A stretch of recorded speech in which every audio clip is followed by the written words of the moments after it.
แก้วบ่ขึ้นหรอปอนนั้นไม่บ่ขึ้นแล้วก็อันไม่ใหญ่พรมันโทรเอานะเพราะว่ามันบ่ขึ้นหน้าจอนะไม่ใหญ่พรขึ้นละโอเคไม่ใหญ่พรมาสักการเจ้าเจ้าไม่ใช่พรฟังจากวิทยุก็ว่าอัน Facebook โอ้มันมีวิทยุฟังวิทยุวิทยุแหละ106.5อี104ไปนะจ๊ะอ๋อ104เจ้าขอบคุณอาจารย์พระครูสมวิสุวัฒน์นะครับวรกิจโจเพิ่นได้เชื่อมสัญญาณให้บ่อยมากๆเลยต้องกราบขอบพระคุณครับอาจารย์ด้วยฮะเงินหันหาออกเป็นแทบเถอะว่ะกาตะคืนน่ะตะกี้นี่จ้ะตะกี้ไปเทพอย่างอันนี้รายการสดน่ะใช่ทำหาชมชาติอ่ะอ๋อกะโทษไม่เปลี่ยนแทบเลยว่ะอาจจะเต็มการเต็มงานอยู่กาใช่แล้วเจ้าเนี่ยเจ้าเป็นเนี่ยมันใจมาเฮียนแบบกันเนอะเอาเทปออกมันนี่นะเดี๋ยวนี้อาจารย์ออกอย่างเงี้ยพระอาจารย์ออกเวลาปกตินี่ก็20 ทุ่มอ่ะแม่เจ้าสาธุเจ้าสาธุเจ้า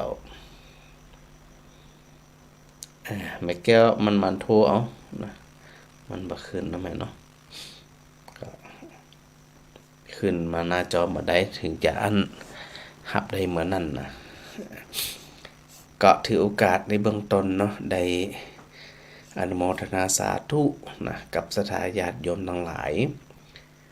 ที่ได้พากันใส่บาตรอย่างแน่นหนาผาฮับเนาะถึง3 สายเลยนะวันนี้นะสายที่1ก็เอาบิณฑบาตที่กาดวังเป้าเนาะแล้วก็บ้านศาสตร์บ้านป่าจ้ำนะแล้วก็มาฉันเจ้าที่บ้านแม่จินดาที่บ้านป่าจ้ำแม้ว่าสายได้ก็ตามที่พระอาจารย์บ่ได้ไปพระอาจารย์ก็ถามข้อมูลสอบถามข้อมูลทุกสายเลยนะสถานะแล้วก็ถึงพระนิสิตถึงลูกศิษย์ขโยมเนี่ยพอกลับมาแต่ละสายก็ต่างก็มารายงานว่าสถาอันตีหันตีนี่นักขนาดมีแต่ถามถึงพระอาจารย์วรวิทย์นี่นะอันนี้สอบถามอยู่ไม่ว่าบ่ได้ไปแต่ก็ได้ประสานงานเนาะได้ประสานงานให้กับทีมของพระนิสิตได้ไปเพื่อที่จะได้เอาไปโปรดศรัทธาญาติโยมเนาะต้องโมทนาสาธุนะได้ยินว่าอันแม่จินดาทำกับเขาวันนี้ล้ำอีว่ะนะพระอาจารย์ที่มันไข่เจียดตัวใดเพราะมันได้ฉันแต่พระนิสิตมันก็โอ้อันถึงพระนิสิตถึงงานขโยมนะเป็นชมนะแม่จินดาเนอะโมทนาสาธุโดยเนาะดูแลพระถึง30แล้วก็ขโยมแหมอีเนี่ยอันนี้ก็ถือว่าอันตั้งจิตตั้งใจอย่างแท้จริงนะมีกุศลจิตในการน้อมถวายสาธุด้วยเนอะแม่จินดานะส่วนสายที่2ก็ไปเริ่มที่ Power Mart เนาะ Power Mart ก็ตั้งเหนือกาดบรรจำนะแล้วก็พดมาบรรจำต้องขอโมทนาสาธุกับอันเฮียหนุ่ยนะเฮียสนธยาวงปลุกแก้วแล้วก็อันคุณโยมแม่เลี้ยงประคองศรีนะที่ได้การต้อนรับนะถวายความสะดวกกับพระนิสิตที่ไปบิณฑบาต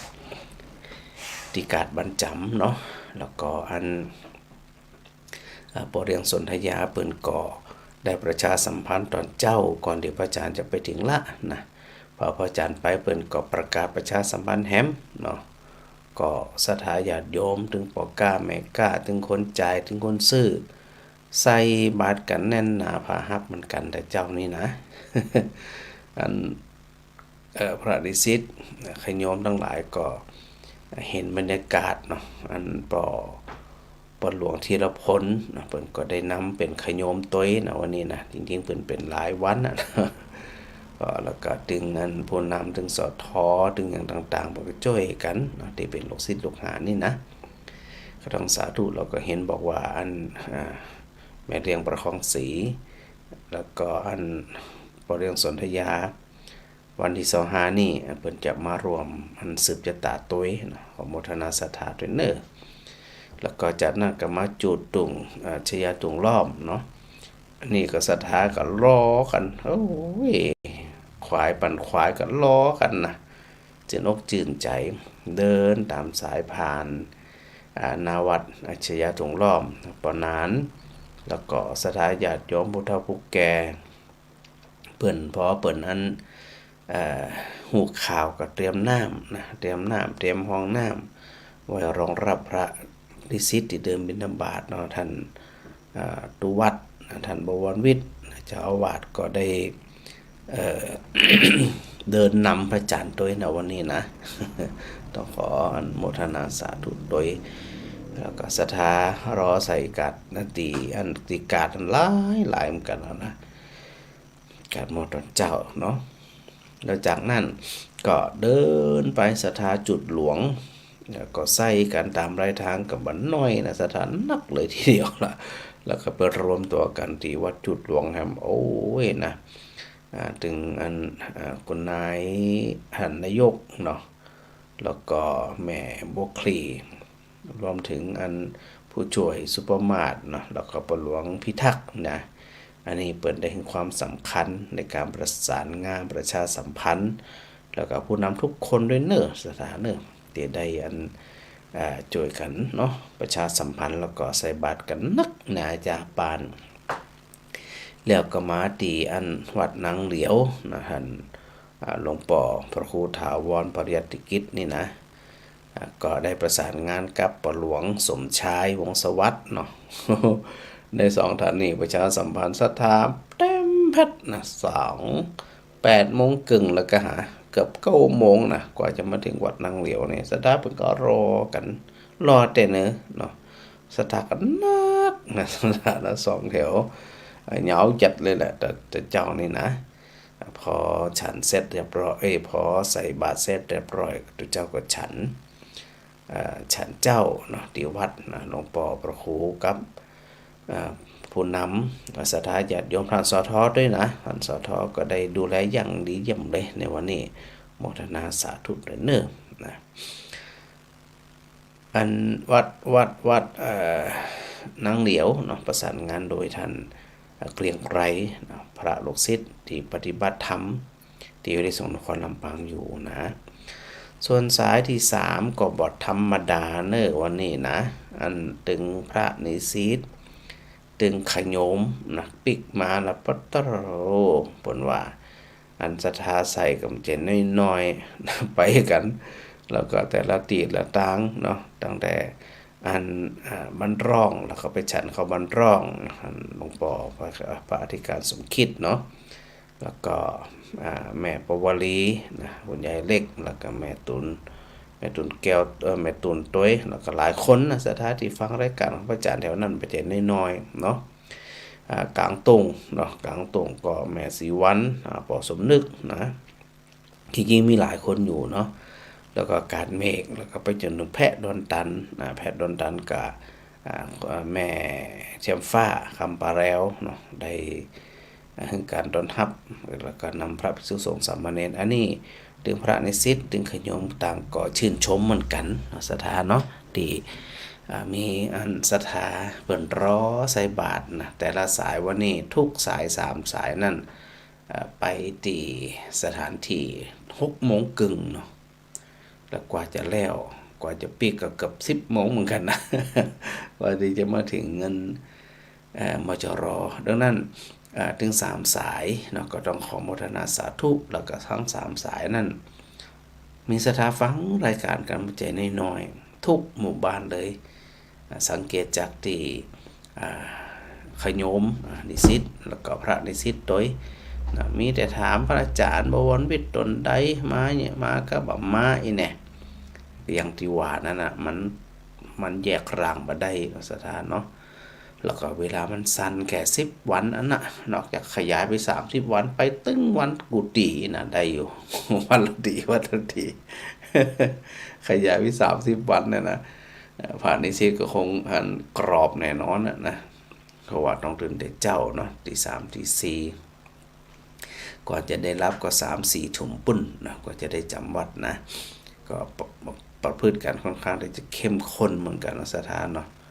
ก็จะต้องเอาจริงเอาจังนะในส่วนที่การประพฤติปฏิบัติอันนี้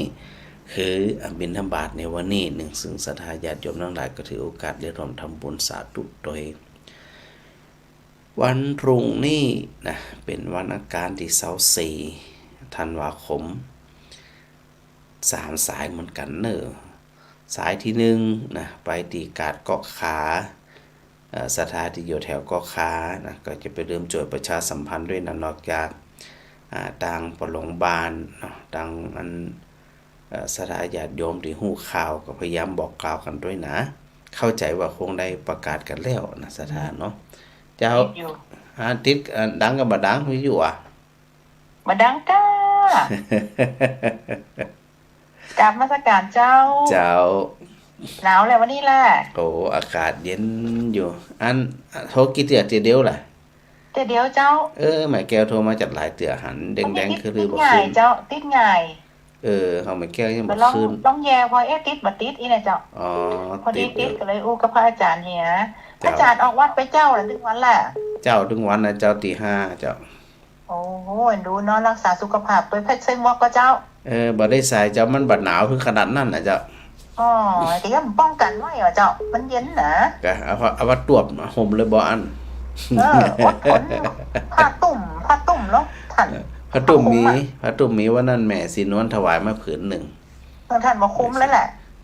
มันยังมันบาดหนาวถึงขนาดนั้นน่ะเจ้าอดทนเนาะอดทนได้มันเป็นรู้เจ้ามันอดทนได้มันบ่ถึงขนาดต้องหนาวขนาดนั้นน่ะเจ้าแสดงว่าร่างกายท่านแข็งแรงดีตอนนี้ยังแข็งแรงดีอยู่ท่านแข็งแรงดีท่านถึงทนได้อ่ะกะน่ะมันยังบ่ถึงขนาดนั้นแต่ว่าช่วงค่ำคืนเวลาเฮาหลับเฮานอนนี่นะก็ใส่ป้องกันเหียหน่อยอันปวดหน่องปวดหยังก็จะเวลาเดินบิณฑบาตวัน2วันแรกนี่พวกเราจะบ่เดินไหวมันปวดหมดเลยเดี๋ยวนี้โอ้สบายแล้วเดี๋ยวนี้นะสบายแล้วเพราะใครว่าเฮาแหกเดินนะท่านเนาะเจ้า10วันกี่วันแล้วนี่8วันแล้วเหรออดเอาเดี๋ยวมันผูกคนเธอแห่งวันเดียววันใจจ่วยนะท่านเด้อสาธุเฮาหลวงไปดูดีเจ้าขอบคุณจัดหลายขอบคุณจัดหลายแหละเจ้าต้องสกัดเจ้าสาธุเจ้าฮะแม่จุนแก้วเจ้ากราบนมัสการเนี่ยเจ้าพระอาจารย์เจ้าได้ไปแล้ววันนั้นแหละได้ไปสกรรมแล้ววันนี้ได้น้ำพริกคาของแม่ก็ว่ะฮะฝากไปมั้ยแม่ฝากน้ำพริกคาอันที่ซิดไปเปิดว่าจื่อว่าจะได้ฮะบ่ได้น้องแอมน่ะบ่เอาฝากนั้นไปฝากเงินพระอาจารย์สุชาติตัวสมศาสตร์ตัวพระอาจารย์พระบรมิตรตัวแล้วพอดีพระธรรมศิริเปิดมาหั่นแม่ก็เอาเฮือเปิดหั่นเอาบ่หนุนต้มเฮือเปิดด้วยนะเพราะเพิ่นกินเจเนาะแสดงว่านี้อันนี้ซิดอันขยมให้จะลืมแล้วก็ว่าเขามาวางไว้ที่ห้องแล้วหมู่พระอาจารย์ไม่ได้พอเจ้ากับนั่นน่ะก็ว่าได้ยินกับเสียงก็ดีเนาะยินกับเสียงพระอาจารย์ก็ดีก็ตึงได้หันกันอยู่ในโทรศัพท์นี่มันก็มีลูกพระอาจารย์อยู่เนี่ยเนาะดีใจก็เดี๋ยวอันวันที่25นี่ถ้าบาทติดหยังก็ไปกะการแม่ก็ว่าอันจะพักสักกรรมก่อนเพราะวันที่27นี่จะไปอันนั่นแหละไปปฐมนิเทศแล้วก็วันที่1มกรานี่แม่จะจัดผ้าป่าของผู้สูงอายุนี่แหมนะงานมกรานี่งานหลายอย่างหลายงานอยู่นี่นะม่วนอีเจ้าม่วนนะเนาะอีน่ะมีงานหลายนี่ม่วนนะม่วนเจ้าก็สู้อยู่เจ้าอยากจะทำเผื่อเจ้าบ้านอยู่เถอะแต่ทำไปเถอะนั่นน่ะจะทำอยู่มันจะ15ล่ะกันทำได้อยู่จะทำได้ก็จะทำไปก่อนเนาะตราบใดที่มีกำลังก็ทำไปเนาะเจ้าทำแล้วมีความสุขไหม หันผ้าเหลืองเข้าวัดมาโอ้หยับดีใจ ดีอกดีใจนะวันนี้นะ ดีใจเจ้าดีใจที่แม่ต้มเข้ากับวันนี้ก็ไปเปาวลีนะแม่เปาวลีเป็นทุนแม่เป็นคนทำ อ๋อดีมากเลย แม่ทำมันแม่มุดลูกสาวใส่รถไปส่งเจ้า เจ้าสาธุแม่ดวงแก้วสาธุเจ้า สาธุเจ้าสาธุ กับธรรมสการเด้อเจ้า เจ้าสาธุเจ้าหาแม่น้อยไปสวดมนต์ก่อนวันนี้ เจ้าไปมาแล้วเจ้า วันนี้พระอาจารย์บัดได้ปาสถาสวดมนต์สักกรรมวันนี้นะสถาดักแซบคงจะคิดว่าอันพระอาจารย์คงบอกว่าพระอาจารย์คงจะอิดอิ่มหู แม่นนะพระอาจารย์อิดนะกะก็เลยไปได้นำสถา วันนี้เย็น สวดอะไร กะนากะเทวานะสถาดักแซบสุเจ้าดักแซบสถาดักแซบยกไปวันพระนากันแล้วกัน สถาเอ็นรู้พระอาจารย์นะกะ น่าจะเป็นเจ้าอันนะเจ้า แม่นน่ะบินประบาทไปเดี๋ยวแล้วย่ำแล้วเดี๋ยว ยังกะแหม2 วันก่อน อ๋อเจ้ายังตั้งก็ขาแหละอาจารย์แหละ วันยังข้างชัดวันผูกนี่อันมีอยู่3 สายเจ้าก็ขาที่ในแฮมนี่มันใจวันผูกนี่วันที่หยัง24กะ เจ้าสัตว์สี อ๋อ24คือจะไปตั้งเกาะขาหนองจอกแสนต่อบ้านใหม่เจ้าแล้วก็อันแฮมซ้ายนี่ก็จะไปทางบ้านม่านะมาใต้มากลางมาเหนือแล้วก็แฮมซ้ายก็จะไปทางแถวพระบาทเจ้าหมู่บ้านธนวันพูนทรัพย์หมู่บ้านสันติภาพอีกอ่ะ อ๋อเจ้า เ แม่ก็วันนี้แม่ก็ไปเจ้าเลียดฟังหูกับฟังผล อ๋อ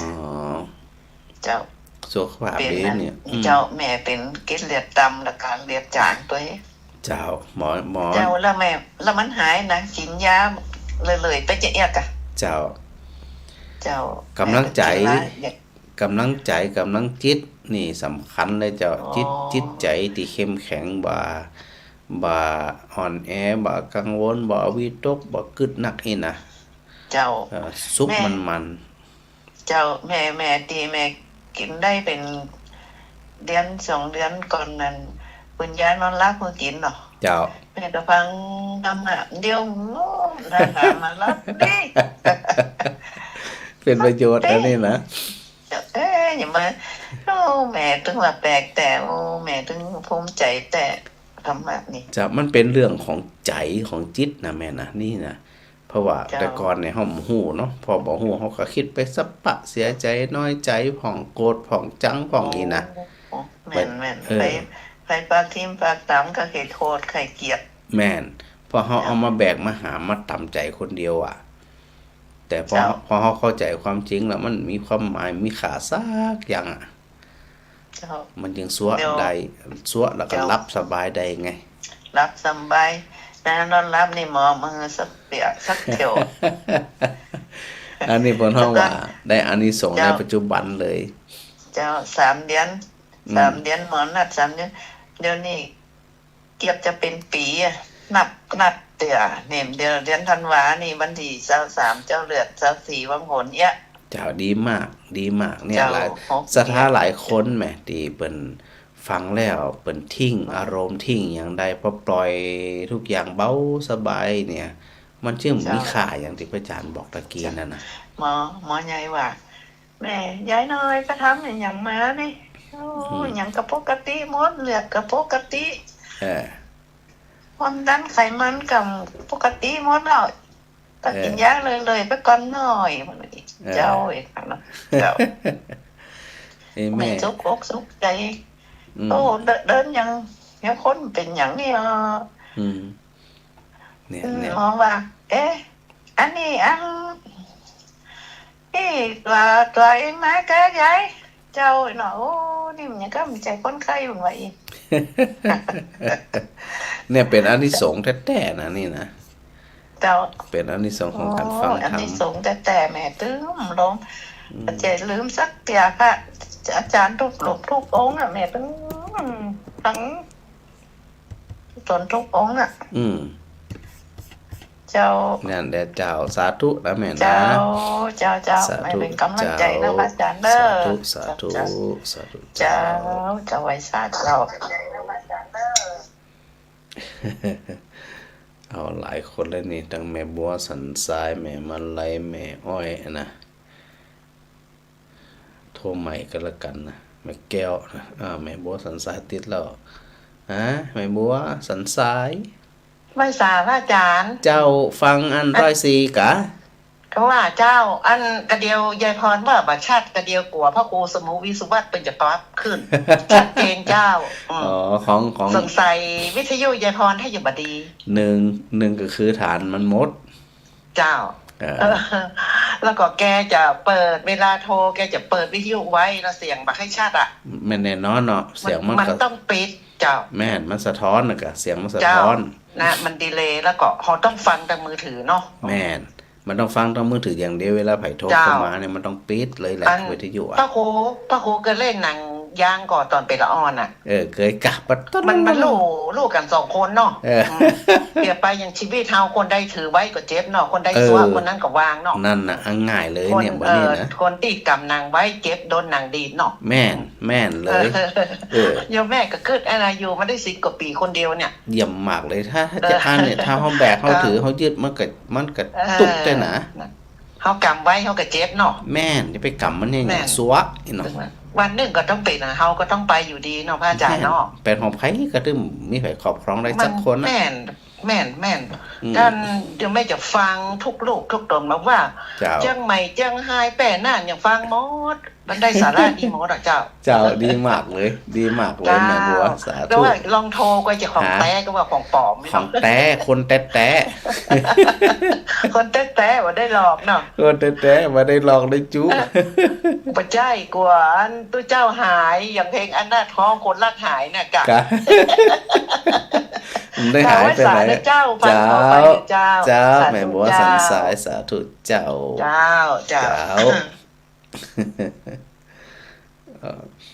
ก็มันโทรแล้วกันนะแม่มาไล่ติดละเฮ้ยแม่มาไล่เจ้าติดแล้ววันนี้ติดเร็วหน่อยเพราะว่า2 เดือน 3 เดือนนี้นะ2-3 เดือนแล้วติดนี่ถือว่าเร็วแล้วเนาะถือว่าเร็วจับแม่ก็นั่งฟังเนี่ยเจ้านั่งฟังคุณโจนคุณโอ้มาพระอาจารย์สบายใจดีนะเราพระอาจารย์เนาะเจ้าแม่ปิดวิทยุตัวปิดวิทยุตัวเจ้าวิทยุมันดังแม่ปิดแล้วเหรอเจ้าโอเคปิดแล้วนะโอเคเสียงมันจะเปิดว่าสักเสียไปแล้วนี่เสียงมันยังมาสะท้อนฮะน้องนะเจ้าตั้งแม่ปิดแล้วนะเจ้าแหละพระอาจารย์เวลาพระอาจารย์อู้เนี่ยมันจะได้ยินเสียงตัวเก่าไงแหละเจ้าแม่กำเปิดก็ค่ะแหละว่าวันนั้นพอพระอาจารย์เดินจัดเร็วเนาะกำเร็วดูจวดไปไหนหมูออกไปข้างนอกพระอาจารย์นั่นเร็วแข็งแรงดีแท้พระนิสิตติดโดยพระอาจารย์เนี่ยอันก็พระอาจารย์ยังมาแข็งแรงแต่ว่าเดินเพราะบัดตันเนี่ยพระนิสิตติดเดินตัวนี่นะตันแต่ยมแม่ก็พอน่ะก็ได้ตามก็พระอาจารย์มันไปไหนได้ให้ออกไปทำจุนๆเลยพระอาจารย์เดินเร็วอย่างพระนิสิตบอกโอ้ยมาตัวอยู่เพราะบัดตันเนี่ยเอาไปไหนนะป้าอาจารย์ไปเอาเข้าห้องน้ำแหละเจ้าห้องน้ำที่ไหนติดกันมั่วมันก็มีแต่มันจะออกไปตั้งปุ่นนะเจ้ามันจะไกลหน่อยอันก็มันจะไกลหน่อยเจ้าท่านก็ประหลัดเป็นการไปตังอันป้อมตำรวจเจ้าเนี่ยป้อมตำรวจนี่หมอหัวตำรวจคุณจะมาอยู่ห้องประจำก็ประจำหมดนะเนี่ยมาหูเลยเจ้าแต่ก็สะอาดดีเลยเจ้าละแม่ก็โอเคอยู่เจ้าดีกว่าไหมเจ้านั่นน่ะที่แยกนั่นนะพระอาจารย์ค้นสายกันมันน่ะนั่นน่ะเขาว่าโอ้โหมันแยกวัดใจแท้ๆนะไฟแดงกับมียังกับมีฮะนะปัตตะเจ้ามันแยกวัดใจมันต้องมีแต่ก่อนนี้รถชนผ่านมันเจ้าไม่นิ้มกับไม่หนาตายใช่ไหมก็มันอันตรายเจ้าทางต่างคนต่างขับแม่นะเจ้ามันควรมีไฟแดงฮะนะเจ้าแม่นะต้องมีไฟแดงแต่ป้องกันไว้จ้าน้อยก็ไม่เป็นอย่างว่า ก็ป้องกันชีวิตคนหนึ่งชีวิตเนาะเจ้าแม่ละเจ้าก็อย่างที่ก็เฮาก็ต้องป้องกันของเฮาเนาะพระอาจารย์เนาะถูกต้องเพราะชีวิตของเฮาก็ต้องรักษาของเฮาตัวเองเนาะไม่ไปรักษาคนอยู่แล้วเนาะแม่เนาะมาเดี๋ยวนี้แม่มาขับรถนะที่รถนี่นะมาบ่ไหวละบ่ต้องละบ่ไหวนะเดินยังบ่สะดวกอยู่เลยต้องไปเอาไหนแม่นเนาะเจ้าสาธุเจ้าอาจารย์สบายดีแม่ก็ดีใจกุศลกุศลเนาะสาธุเจ้าเปิดให้เฮาสัญญาจะได้ผู้สูงไว้นะพระอาจารย์เนาะเจ้าสาธุเจ้าโดนกูโอ้เจ้าสาธุเจ้าสาธุเจ้าสถาตาสีเจ้าไว้สาเจ้าวันนี้ขอให้อาจารย์อบเจ้าเทพองค์เจ้าลองทุกข์กันได้กัน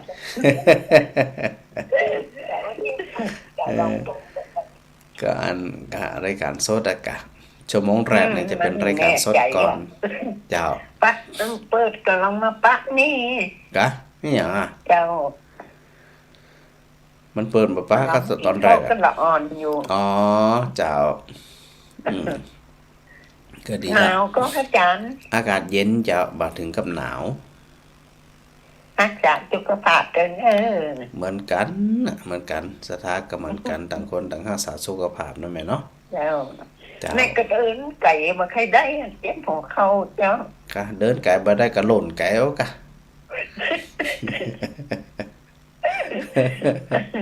เดินบ่ได้ก็หล่นเนาะก่อยเป็นก่อยไปไม่เต้าจะไปลืมได้โทรหาเจ้าไม่เต้าจะไปลืมนะไม่เต้าเนี่ยโอ้ยเป็นของวิเศษเลยแหละกระพลเท่านี่นะจะไปประมาทมันเนาะประคองตัวเองไว้ก่อนเจ้าสาธุแม่ตอนนี้สาธุเจ้าแม่จันฟ้องโทรมาใหม่อันของแม่อ้อยขึ้นมาก่อนเจ้าแม่อ้อยเอานำมาเจ้าจำเป็นต้องแก้วกล้าอาถรรพ์เนาะจำเป็นเนาะแก้วกล้าอาถรรพ์ฮึกเหิมเนี่ยมันต้องสร้างคนเดียวน่ะบ่ใช่ให้คนอื่นสร้างนะ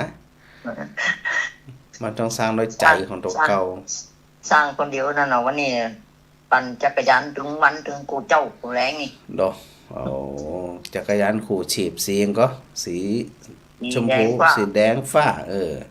วันนี้ก็ไปซ้อมมาแล้วกำละนี่สีอันรถถีบนะมันถ้าปั่นในซอยโอเคอยู่เจ้าเพราะว่ามันบ่ได้ไปเร็วมันระวังได้อย่างใดแม่ปั่นไปด้วยทางถนนใหญ่พุ่นนะก่อยเป็นก่อยไปก็ถ้าถนนใหญ่ถ้าจำเป็นก็ต้องไปออกมันจะก็รถมันมาทางใต้เอาไปทางเหนือนี่ต้องทุกสิ่งทุกอย่างประมาทจะดีทางขวาแล้วนะแม่ถ้าบ้านนั้นก็ไปเสี่ยงมันจะบ่ต้องไปเสี่ยงอันใดที่บ้านนั้นก็ไปบ่ได้หยังเพราะลูกก้ามันอยู่หิมตังก็ระวังเอาก็แม่เด้อระวังนั่นเนาะแต่ก็ระวังนั่นน่ะใจเย็นๆบ่ต้องหีบบ่ต้องฮ้อนบ่ต้องฝังหยังคือใจว่าเอาอย่างพระอาจารย์ว่าไหนแก้วตานั่นเหรอแต่ก็ต้องดูนะตัวมันเหมาะสมตัวเรื่องต่างได้ที่มันเสียงว่าทำหลวงนี่เพิ่นย้ายมาเพิ่มได้ล่ะเดี๋ยวกำลังอู้กันอยู่เจ้าคาดว่าคงจะย้ายมาที่ในเวียงค่อนข้างสูงเจ้านั่นน่ะเจ้าแต่สถานเพก็ว่าโอ้ถ้าปุ่นนี่ย้ายไม่ได้ไปแม่น่ะปุ่นก็ย้ายไม่ได้ไปมันไกลสถาญาติโยมก็เอ็นดูเหมือนกันน่ะเนาะมันไกลมีย้ายเป็นไปมันน่ะเจ้าย้ายไรน่ะเพิ่นเอารถจักรยานไปใจมาถึงแต่ว่ารถจักรยานไฟฟ้าน่ะไปเพิ่นเอาไปกูเตือกูข้างทายาทที่นี่น่ะเจ้าก็ค่อน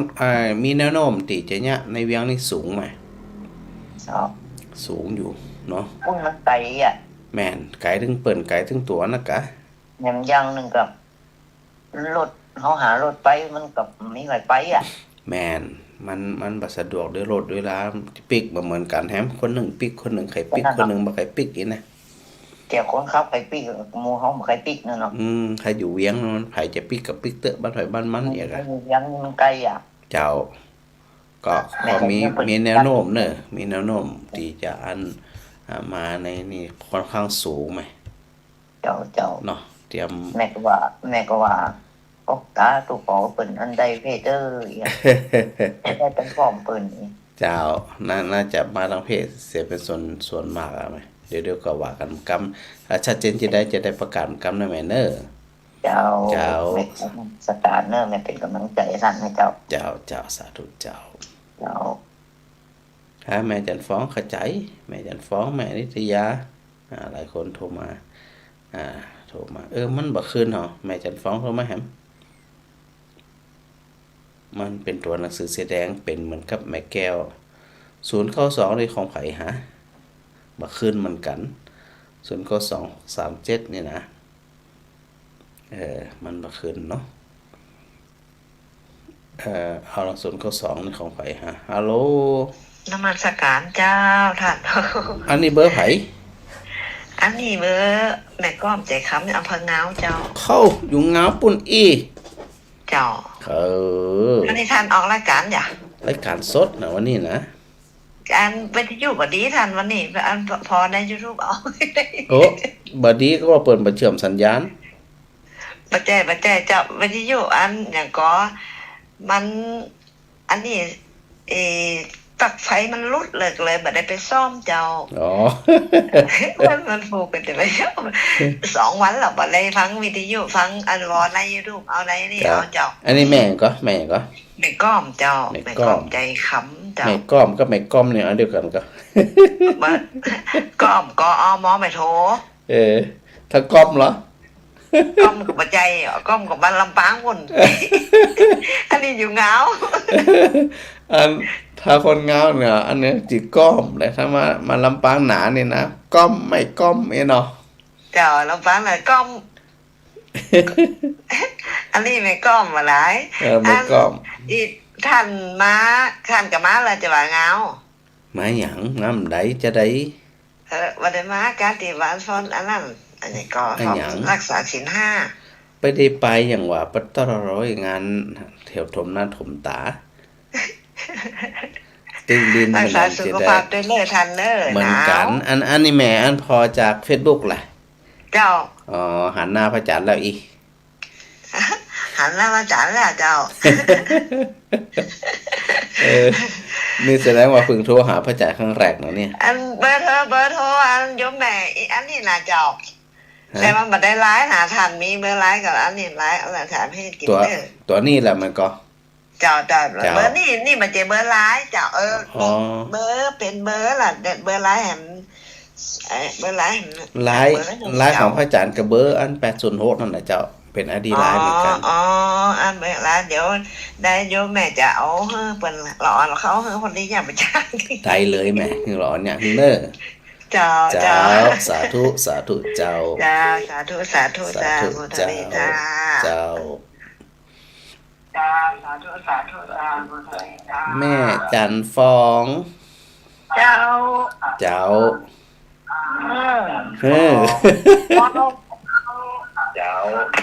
แม่ไปอยู่กับแม่ไปเจ้าน้องจะฟ้องฝากกาแฟได้เรียบร้อยหันแล้วเป็นฝากสตังค์ไป2เนี่ยจะเป็นขวดโดยเป็น2ด้วยแม่พาฝากไปมาตั้งอาพานลูกพรนี่สั่นกันเสร็จแล้วก็พอดีมันมีไผสั่นเลยจ้ะแล้วก็เลยก็รับเพื่อว่าอาจารย์นี่เนาะเขากำลังเขาคนเด็กกินคนเดียวก็เลยแบบพาไปเพื่ออาจารย์เห็นน้องพร้อมอันขวดบ่เล็กบ่เล่นอ่ะขวดใหญ่เพราะว่าน้องข้างบ้านนี่แม่เพิ่นสบายนักเจ้าแล้วก็เพิ่นว่าป้าพร้อม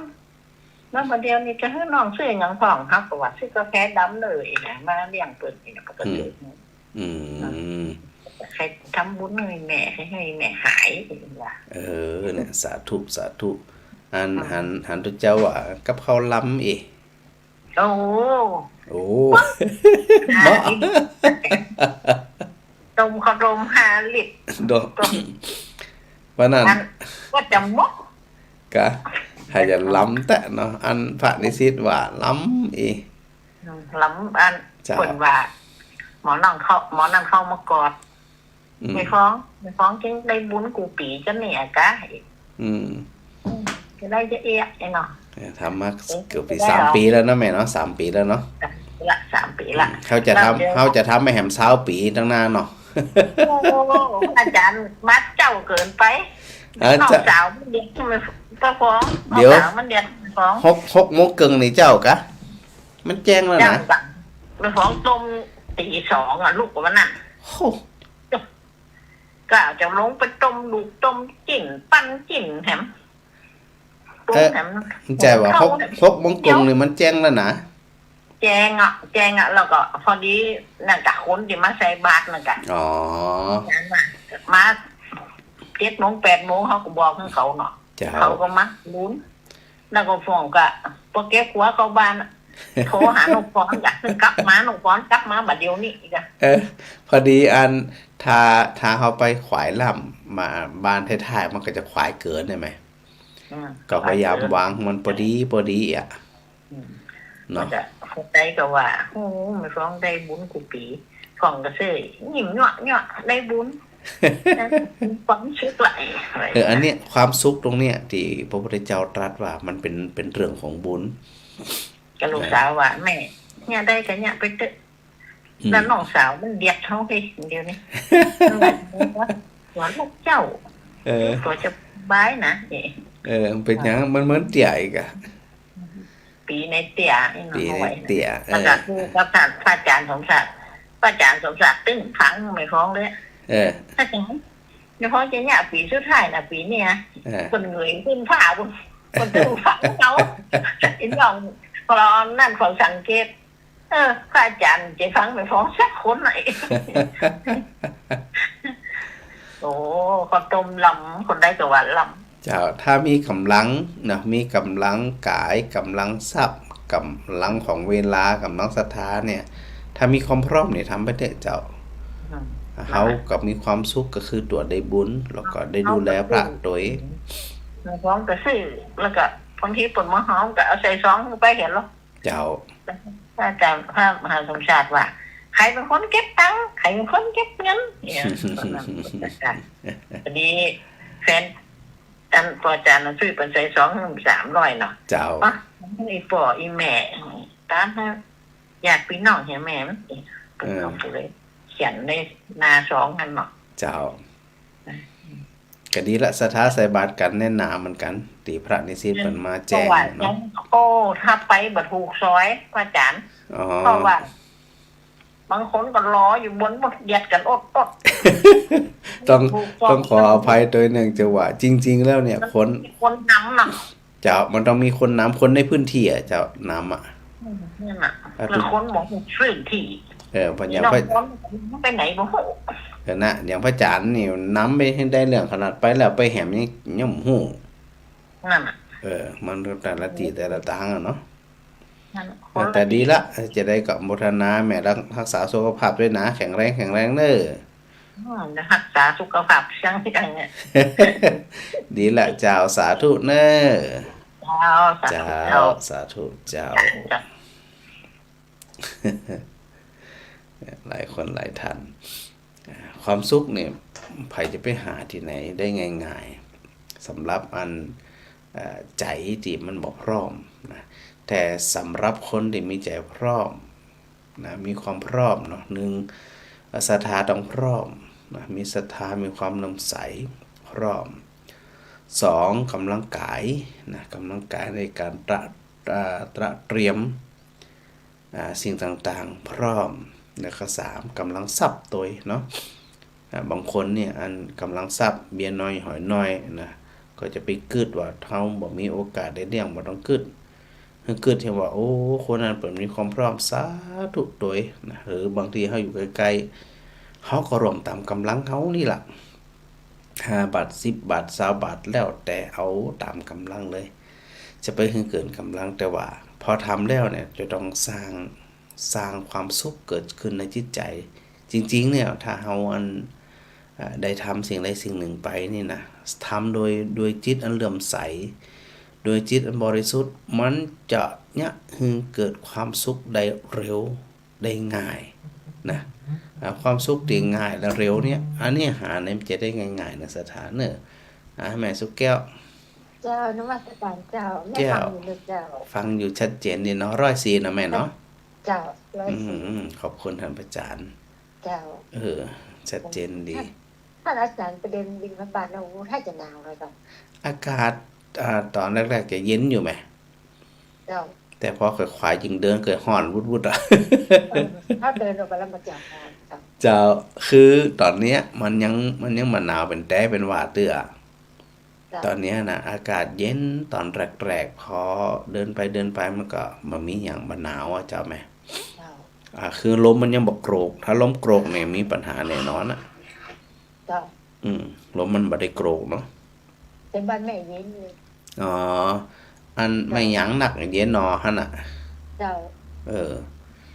เจ้านั้นเย็นแต่นี่คือเย็นอยู่ถ้าบ่คืนถ้าปกติน่ะยิ่งถ้าลมโกรกแล้วโอ้ยเย็นเยือกเลยเย็นเจ้าเย็นจะได้ก็อันรักษาความอบอุ่นไว้เน้อรักษาสุขภาพไว้แม่เจ้าสาธุแม่สุกแก้วสาธุเจ้าตะกี้พูดถึงอันวันพรุ่งนี้นะเดี๋ยวพระอาจารย์สรุปกรรมหนึ่งเนาะสายที่1ไปเกาะขา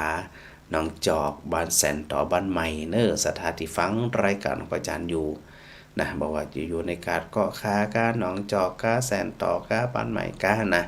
พรุ่งนี้เตรียมเลยเน้อหรือว่าหลายคนนะเตรียมแล้วพระอาจารย์บัดตันละโยมเตรียมเรียบร้อยนะสายที่1สายที่2ก็ไปตังบ้านมาไตมากลางมาเหนือบ้านมาก็มี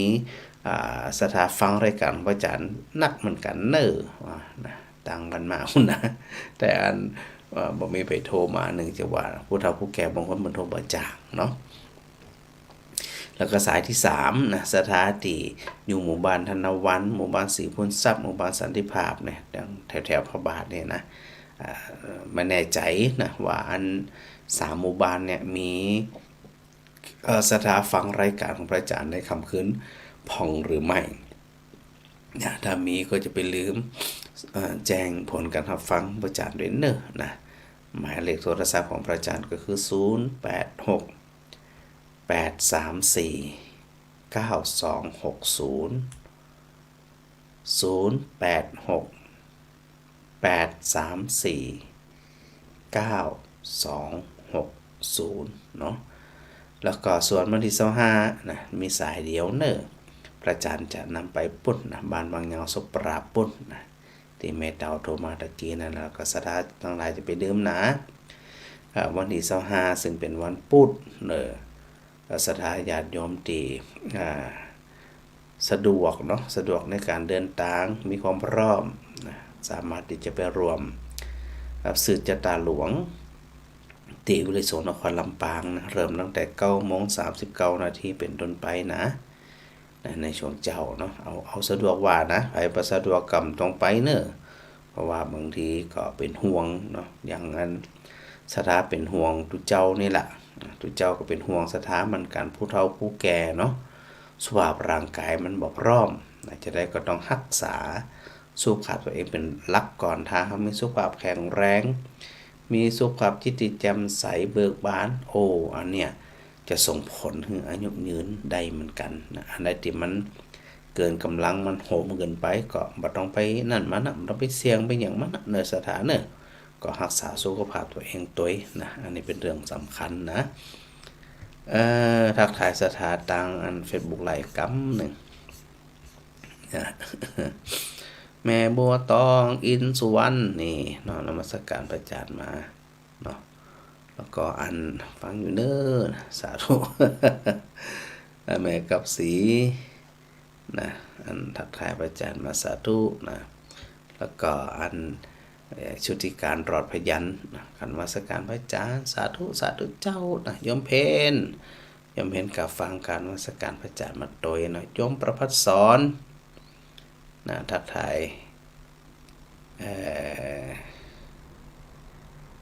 แก้วกิ่งจันทร์แม่ก็ใช่ไหมแก้วกิ่งจันทร์นะ นามสกุลทำให้ไม่ผิดนะเนาะโยมเมตตามุมซ้ายอันนี้ก็ใส่ใจฟังตลอดเหมือนกันเนาะแก้วปอแก้วปอสิงนะปอสิงกันแก้วนะการนมัสการพระอาจารย์มาสาธุโดยเนิ่มแม่กับสีนะสาธุสาธุฟังอยู่ปอยงหยุดมณีวันนมัสการพระอาจารย์มาสาธุนะแม่เทียนแก้วหนองย่างใบสาพระอาจารย์ชัดเจนดีสาธุโดยแจ้งผลการรับฟังมาเนาะเราปีบุคคำพิชัยวงศ์นะทักทายสาธุมา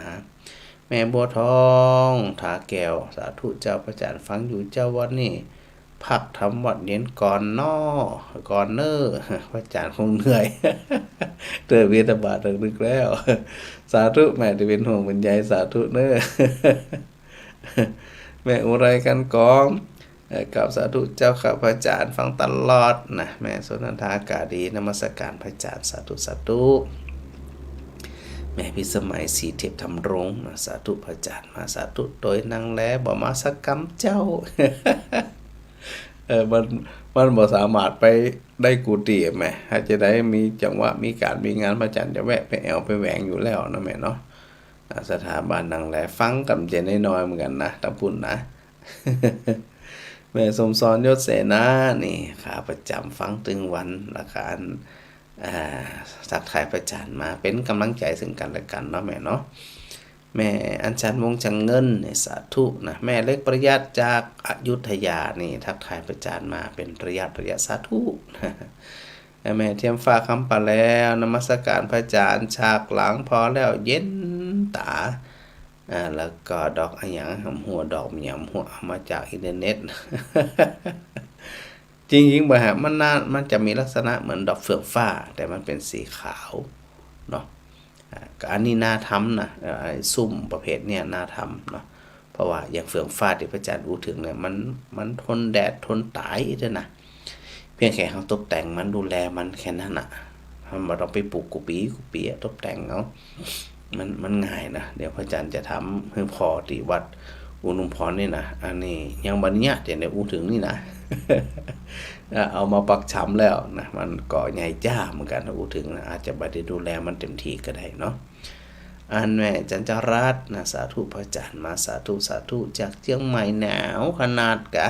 จริงๆลำปางหนาวมากนะเนาะแม่เนาะ ที่เชียงใหม่หนาวละ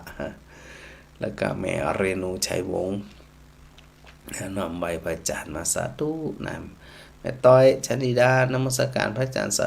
ธุนะหนาวมากไหมคะลำปางหนาวบ่ยังบ่หนาวแต่มันเย็นบ่ได้นะแม่รำไพนะใบสาพระอาจารย์ฟังอยู่เนอแม่มารีขนมไทยสาธุนะโมทนาโดยแล้วก็คุณยายซุมนะครับสาธุเจ้าอากาศเย็นแม่เป็นห่วงสาธุก็เหมือนกันนะเนาะต่างก็ซอยใส่ใจทรงใจ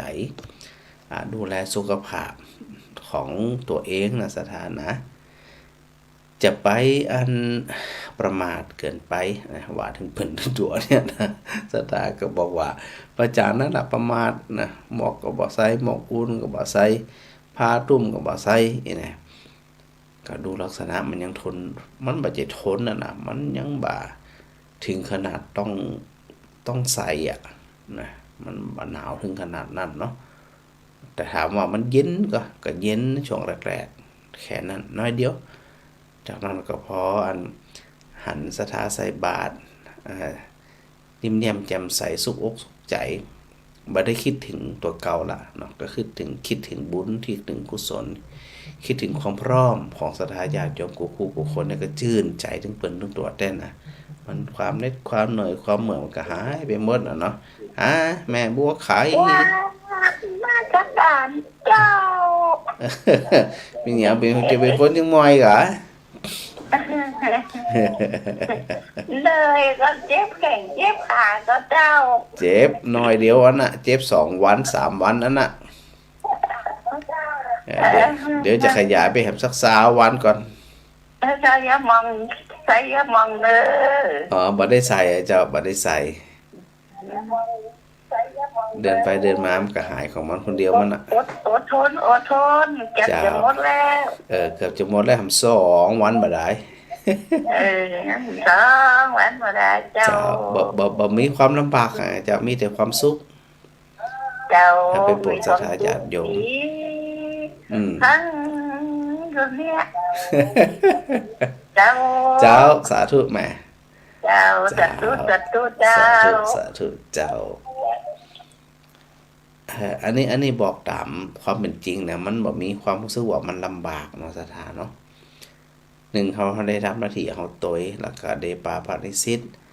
ได้ไปพอบ้านพอเมืองเนาะว่าบ้านนั้นเมืองนั้นยังบ่ได้ฮู้บ่ได้หันก็ปาไปพอศรัทธาญาติโยมไปโปรดศรัทธาญาติโยมตยนะแล้วก็เป็นโอกาสที่ศรัทธาญาติโยมได้ร่วมทำบุญสนับสนุนโครงการปฏิบัติธรรมแล้วก็เป็นส่วนหนึ่งในการสืบทอดอายุของพระพุทธศาสนาโดยบุญที่อิ่มเสียหายได้ง่ายๆนะถ้าใจบ่พร้อมใจบ่มาเนี่ยมันถึงยากนะตึกจากแมวออกจากศาสตร์ตึงเอาแต่ว่าหลายคนหลายท่านโดยเฉพาะในส่วนของท่านผู้นำนะแต่ละตีแต่ละต่างเนี่ยเปิ้นใส่ใจดีแท้นะเปิ้นใส่ใจดูแลแล้วก็อัน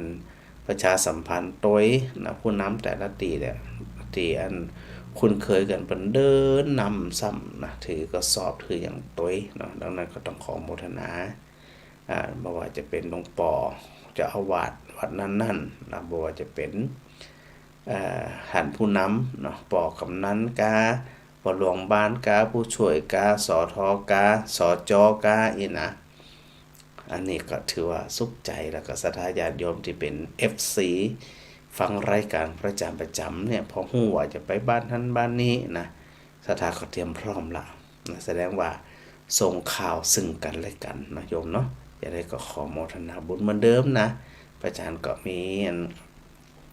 งานในเรื่องของเอกสารที่จะต้องลุยต่อนะให้สักน้อยหนึ่ง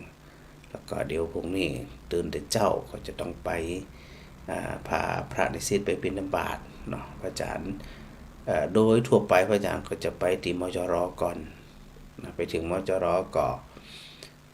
ประมาณ6 โมงก่อน6 โมงเนาะโดยปกตินะก็จะเป็นทุกวันที่5 ตี 5 ครึ่งตี 5 ตี 5 ครึ่งอีนะออกแล้วก็อันไปทำหน้าที่ของตัวเองตัวเนาะก็โมทนาศรัทธาญาติโยมที่มีความตั้งอกตั้งใจในการฟังธรรมกันมาโดยตลอดนะจะไปลืมนะว่าความสุขความเบาใจสบายใจมันเกิดจากจิตของศรัทธาเองมันเกิดจากสติปัญญาที่ศรัทธาไปเข้าใจความจริงที่มันมีอยู่เนี่ยนะแล้วก็อันวางคิดวางใจตั้งคิดตั้งใจในแนวทางที่ถูกต้องของแต่ละคนเนี่ยมันจึงศรัทธาได้มีคุณภาพกายแข็งแรงมีสุขภาพจิตแข็งแรงอันเนี้ยเป็นสิ่งที่หมู่เฮาท่านทั้งหลายจะต้องฝึกฝนกันมันๆนะทิ้งได้ก็ทิ้งนะขวางได้ก็ขวางนะอย่างแม่จุนแก้วว่าตะกี้นะเหมือนเฮาเล่นหนังยืดหนังว่องเนี่ยนะยืนจักกัน2 คนคนปล่อยคนวางก็จะมาเจ็บแต่คนยึดคนถือเนี่ยเจ็บแน่นอนเหมือนกับชีวิตของเขาเหมือนกันนะถ้าเอาเรื่องทุกเรื่องมาคิดเนี่ยบ่มีเวลาสุขนะเพราะว่าแต่ละอย่างมันมาหันมานี่มันอุจิปาทะมันมาได้มันกระดับได้มันเกิดได้มันดับได้โดยธรรมชาติของมันถ้าหันที่เข้าใจที่ทุกอย่างไร้สาระมีสาระสักอย่างถ้าเขาไปยึดถือเนี่ยโอ้โหนี่แย่แน่ๆนะดังนั้นถ้าหากว่าเขายังยึดมันถือมันนะยังถือยังอยู่อันนี้ก็จะเป็นปัญหาทางสุขภาพจิตเป็นปัญหาทางสุขภาพกายโดยเนาะก็จะยังมีโอกาสเป็นโรคภัยไข้เจ็บเป็นโรคซึมเศร้าเป็นโรคเครียดเป็นโรคเบาปวดหัวสปานนั่นนะสถานะถึงเขารับเลยเนาะสถาสบายใจนะที่เวลาไปบิณฑบาตสถาก็อยู่เสมอว่าไอ้แม่ฟังพระอาจารย์กูขึ้นฟังแล้วรับสบายนะวันใดมันได้ฟังมันถึงจะได้บ่ฮู้สถาบันอันนี้มันอยู่ที่ใจละอยู่ที่ใจศรัทธาทิ้งเลยทิ้งขวางออกกระจังเจ้าตัวนี้นะข้าออกข้าก็ฟังพอออกข้าก็รับนี่นะเอาวางอีใดนี่บ่ใช่ธรรมดาละเป็นคนที่เข้าใจความจริงที่ปรากฏขึ้นชัดๆนะสุขใจในสถาน ตีขาดบ่ได้กราบขอบพระคุณครูอาจารย์เหมือนเดิมนะครับตีได้ให้กำลังใจกันมาโดยตลอดนะครับ ฟังกันหลายรูปหลายตนเหมือนกันเนอะที่อันฟังแล้วก็เปิ้นมักจะแซวอยู่เสมอนะเวลาปะกันในยามค่ำคืนตีได้ตีหนึ่งนี่นะโอ้วันนี้บ่ได้จัดรายการแล่ แสดงว่าเพิ่นอันติดตามกันเป็นระยะเหมือนกันเนาะต้องกราบขอบพระคุณเป็นอย่างสูงเด้อครับถวายความเคารพครับ